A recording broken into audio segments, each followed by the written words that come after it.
Most people think property is simple. You buy a place, rent it out, make some money, but that's not what actually happens for most beginners, because it's not one big mistake that wipes people out. It's these 5 small avoidable ones that cost real money. I've made a few of them myself. One cost me 12 grand, another nearly stopped me from doing property altogether. So in this video, I'm walking you through the 5 dumb mistakes that wipe out new investors and how to make sure you don't fall into the same trap. Here's something I wish someone told me when I started. Success in property, especially at the start, isn't really about making a lot of money. It's actually about not losing it, because the average new investor in the UK loses between 5 and 15,000 pounds on their first deal. Not because property is risky, but because they rushed in blind. There's no plan, there's no intention. So if you just avoid these 5 mistakes, you're already going to be ahead of most people. So let me take you back to my first property. It was a brand new house, shiny, in a new gated area, and I genuinely thought I had smashed it because it was my first property. It was in 2013 and I was pretty young at the time. And I'll be honest, the only reason I bought that property was because, I wanted to get on the property ladder, because ever since I was young, I've always been told, or I've always thought, that property is one of the best investments you can make. So I'm like, okay, let's just buy property. And that's the only goal. It was to buy a property. I wasn't thinking about ROI. I wasn't thinking about cash flow, even strategy. Honestly, I knew nothing. I didn't even know what ROI was. All I knew was that I needed to buy a house. So I became a motivated buyer. The property I bought, I just liked the way it looked. I liked the idea of owning my first property. So I had the right intentions that I wanted to buy a property, but I went about it wrong. I just liked the way that my property looked. I didn't like the numbers of it. But here's the problem. The property I bought was a new build. And what I didn't realize at the time is that most new builds are overpriced. In some cases, by as much as 30%, according to Land Registry comparisons. So when you buy a brand new property, there's no value to add. There's no margin to force. There's not really that much upside. So in a nutshell, guys, I bought the property emotionally, and that's the mistake I see many people make, including myself. They fall in love with the the finish of the property, how it looks. Oh, is there an island kitchen? What's the garden look like? Things that don't really matter when it comes to making money from it. Most new investors, they really go for how the property looks, and what I've noticed is they tend to gravitate towards the property that they see themselves living in. And I used to do that. They don't really focus too much on their numbers, but if anything, when you're buying properties as an investment, it's all about the numbers. So here's how I look at it now. If the property doesn't cash flow, if there's no long-term upside, it doesn't give you exit options, I don't care how nice it looks. For me, it's an investment. I'm not gonna live there. So purchasing properties that just look good without following the numbers, right? Without analyzing the numbers, it's not smart. And neither is the second thing, which is over leveraging. So over leveraging early is one of those things that sounds smart until it isn't. When you're new to the property game, you hear stuff like this. Use a commercial valuation, pull all your money out, go and get 85% loan to value and scale faster. The less money you have in the deal is better. And to be fair, I do agree to some of those points, because even I talk about you want to be pulling out your money as much as possible and so on, but there's a way to do it. I'll give you my example. When I pull any money out, when I buy a property and a refurb it and then a refinance it for the first time, I try to pull out as much money as possible I can the first time. However, I don't let it exceed 75% loan to value. But then after that, when I go to refinance the second time, the third time, I don't keep refinancing the property, because that way you're never going to let any equity build. And the real riches in property is when you have equity built up. And the thing is, when you're refinancing on like 85% loan to values and commercial valuations on paper, they look amazing. But here's the problem: the more you borrow, the less margin you've got when something goes wrong. And in property, guys, it's a property cycle. Things will eventually go wrong.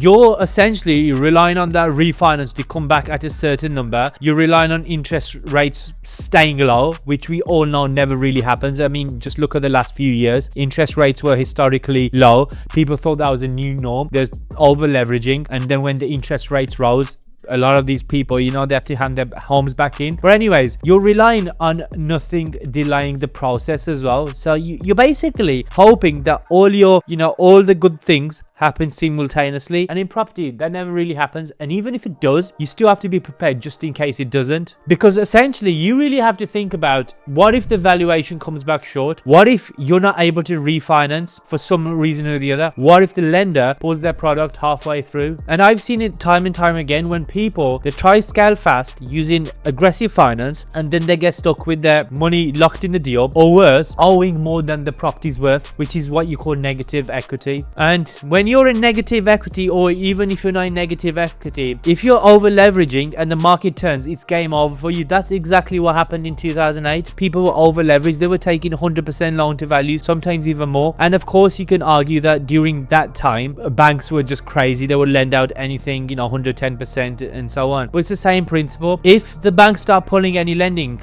prices drop, and then when prices drop, you're in trouble. So here's how I think about it now. Really, it's a simple 2-question test before I take on any leverage, right? One is, if the valuation comes in 15% lower, am I still okay, or am I stuck? And then number 2 is, would I still do this deal if I had to leave £10,000 more in the deal? If the answer to any of those questions is no, I don't move forward, because leverage is great, but at the same time, it can become a dangerous tool if you don't know what you're doing, or you just take it too far. So don't stretch yourselves, because it can do you some damage, just like the third thing on my list that I'm going to talk about. So let me talk to you about another one that gets so many people early on: trusting the spreadsheet. Like, blindly trusting it. You run the numbers and everything looks amazing. ROI is high, the cash flows, you know, it's looking solid on the spreadsheet. Same thing happened to me. I bought a 5-bedroom HMO in Doncaster, and at the time the spreadsheet said 22% ROI, net cash flow £850 a month, and I was buzzing, I was excited. But then here's what actually happened. One room sat empty for weeks. The tenant started complaining about some damp in the rooms, right? What was the real cash flow? £370 a month. Still made money, but nowhere near what I'd planned for. And that's the danger with spreadsheets. The thing with spreadsheets is they're great. You should use one all the time, but it kind of gives you a bit of a false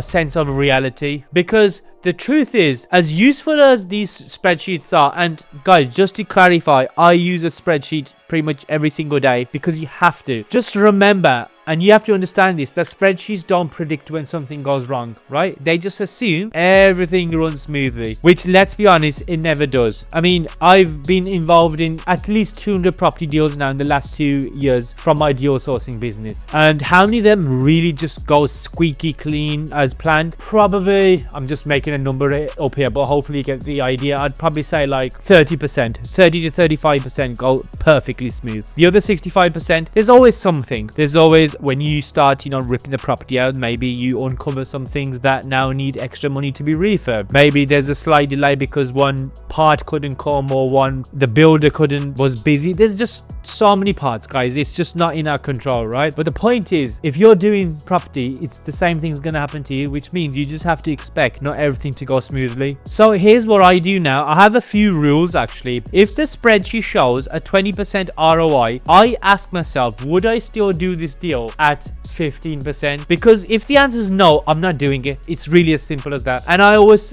stress test everything as well. Add 10% to the refurb. Does it still make a good deal? Okay. If it doesn't, move on, because it's most likely it could happen. Can I handle 2 months voids? No. Not the deal for me. To be fair, voids is not that much of a concern and an issue, especially for me and like my sourcing business, because we do a lot of buy-to-lets. Voids it's minimal in buy-to-lets. You tend to get more voids in with HMOs and so on. But also then account for letting fees. People forget doing that, and they forget accounting for other fees as well. What, like broker fees, solicitor fees. Most people put in. Even when you're refinancing, you have to get a survey out. You have to have, in most cases, ILA, which is independent legal advice. You have to pay for that. Costs money, man. £200 these days per ILA. So these little costs, just add them up. If the deal still makes sense, go for it. If not, If you're not sure, go through it again and just don't become a motivated buyer, because deals rarely go exactly to plan. And if you only run them based on best case numbers, you're going to get humbled very fast. So this one catches a lot of people off guard because no one really talks about it, which is underestimating the time and effort it actually takes. And this is particularly with properties where you're doing a refurb, where you're renting them out and refinancing, which is basically BRR. It sounds simple, but in practice, it's a long process. People think you buy a property, you do a quick refurb, tenant moves in, refinances, 6 months done. It rarely works that way, but that's like the best case scenario. I've had BRR deals that take 9 to 12 months from offer to when I put the offer in to refinance, when the money comes into my bank account. Because sometimes, you know, solicitors can drag things out. If it's not your solicitor, the other solicitor could drag things out. Builders can go over schedule. And then even the refinance, that takes time, man. It takes a couple of 2-3 weeks at least. Sometimes even months. I've had some like over months for some reason or the other. If I haven't had my property registered on land registry, it's not showing up. Just always something, right? And remember, it's not just time as in longer, it's money. Because if you think about it, while the property is not tenanted, you're losing rental value. While your money is still sitting in the deal, you haven't been able to refinance it, that money is not doing much. And then you're also losing opportunity cost. And just to add to that, you're most likely on a bridging loan, which is a high interest loan. So even if you're not spending loads day to day, when you start adding things up, it could end up being a few extra £1,000. That's why I always say the BRR model works, but only if you understand the time it really takes. So second property I ever bought, cold, rainy day, viewed the property, rushed it, roof looked fine, didn't bother with a proper survey, saved £300. Or so I thought. Few months later, get a call from a letting agent. Roof structurally damaged, cost me £12,000 to fix. And it was all because I didn't want to spend £300 on a survey. How stupid does that decision look now? And it's not just surveys. I've seen my mates buy auction properties without reading the legal pack properly. Once that hammer drops, you're legally bound. There's no subject to finance. There's no pulling out. Have I learned my lesson? Absolutely. What I recommend is always get a proper home buyer survey and always get a solicitor, like a proper one, to check the legal packs. And when I mean a proper one, I mean like a solicitor who reads legal packs on a daily basis. Don't go and get a divorce solicitor. So really, these 5 mistakes are what wipes people out, right? In a nutshell, it's emotion. It's over leveraging, it's false confidence in spreadsheets, underestimating the work, and then cutting corners on the boring stuff. If you can just avoid these, you'll probably save like £10,000-20,000. But rather than that £10,000-20,000, and most importantly, you'll still be in the property game a year from now on, and that's what really matters. Most people don't fail because they're lazy, or let's say they're unlucky or whatever. They fail because they're just rushed in blind, right? They'll do 1 or 2 properties, they don't do it properly because they've just rushed it, and they lose money and then think, oh, property is not for me. You're already doing better by just watching this video. If this helped you avoid those early mistakes, you'll want to watch the next one. It's called 7 red flags when viewing a property, because if you don't know what to look for when you're viewing a property, you're gonna miss stuff that's gonna cost you thousands later. So go watch that video. It's gonna save you a lot of money and stress. I'll see you over there.